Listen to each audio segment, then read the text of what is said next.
नमस्कार, मी प्रतीक्षा. DNA मराठीमध्ये आपलं स्वागत. बनावट अपंग प्रमाणपत्रांचा तपास सुरू असतानाच काही संघटना रुग्णालयाची बदनामी करत असल्याचा आरोप करत शासकीय कर्मचाऱ्यांनी आणि डॉक्टरांनी काम बंद आंदोलन पुकारलं.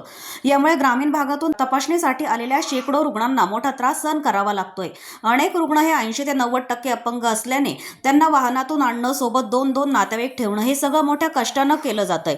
पण रुग्णालयात आल्यानंतर तपासणीच न झाल्यानं एकच गोंधळ निर्माण झाला. अपंगांच्या नातेवाईकांनी स्थानिक अपंग संघटनांशी संपर्क साधल्यानंतर प्रहार अपंग संघटनेचे जिल्हाध्यक्ष लक्ष्मण पोके रुग्णालयात दाखल झाले. डॉक्टरांकडे विचारणा केली असता आमची बदनामी होत असल्याने आज सेवा बंद आहे असं उत्तर देण्यात आलं.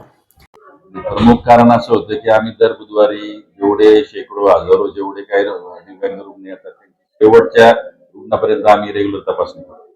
परंतु गेल्या वर्षापासून आमची जी डॉक्टरांमध्ये जी बदनामी होती ठराविक एका सामाजिक संघटनेकडून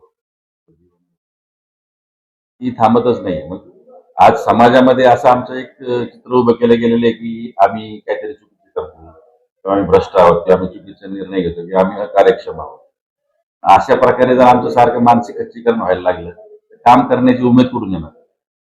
त्याच्यामुळे आम्ही इतके आता डिप्रेस त्याच्यात आहे की नर्वस त्याच्यामुळे आम्हाला असं त्रास होतोय. त्याच्यामुळे काही लोकांना आमच्या उच्च रक्तदाबावर त्रास होतो. रोज रोज बदनामी. शेवटी आम्ही समाजात फिरणारे माणसं आहोत. आम्हाला काहीतरी रेप्युटेशन आहे. विनाकारण जर अशी बदनामी सारखी होत असेल ती थांबणार कधी.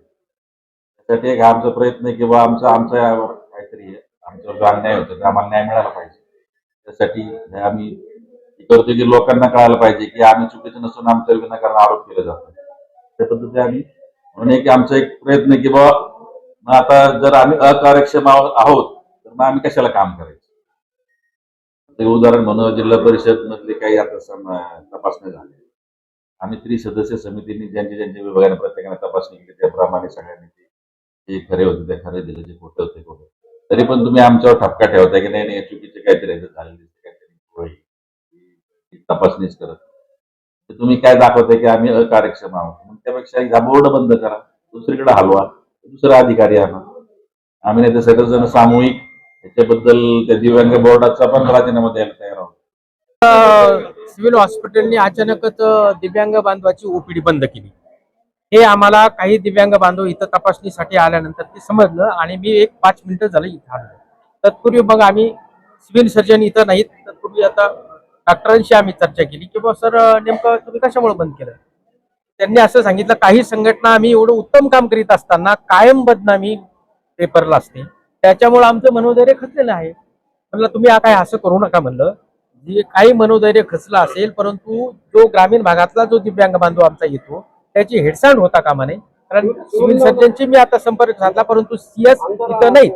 म्हणून आता आम्ही आतमध्ये सरांशी बोललो. तर म्हणलं तुम्हाला विनंती आहे, शिवसेना संघटनेचे बी पदाधिकारी आहे, मी आहे, त्यांना अशी विनंती केली की ती म्हणली आता मग आम्ही असं करू 100% जे डिसेबल लोक आहेत मनोरुग्ण त्यांची आता ओपीडी म्हणलं लगेच तुम्ही चालू करा. कारण काय त्यांच्याबरोबर एक माणूस परत नाहक तो भुर्दंड आर्थिक भुर्दंड त्या दिव्यांग बांधवांना बसतो. म्हणून आता ते तयार झालेले आहे आणि म्हणलं आता तुम्ही पूर्ववत ती ओपीडी चालू करा. आम्ही कलेक्टर साहेबांशी किंवा CS नसल्यामुळं पुढं चालू ठेवणार का बंद ठेवणार ते आत्ताच मला काही सांगता येणार नाही.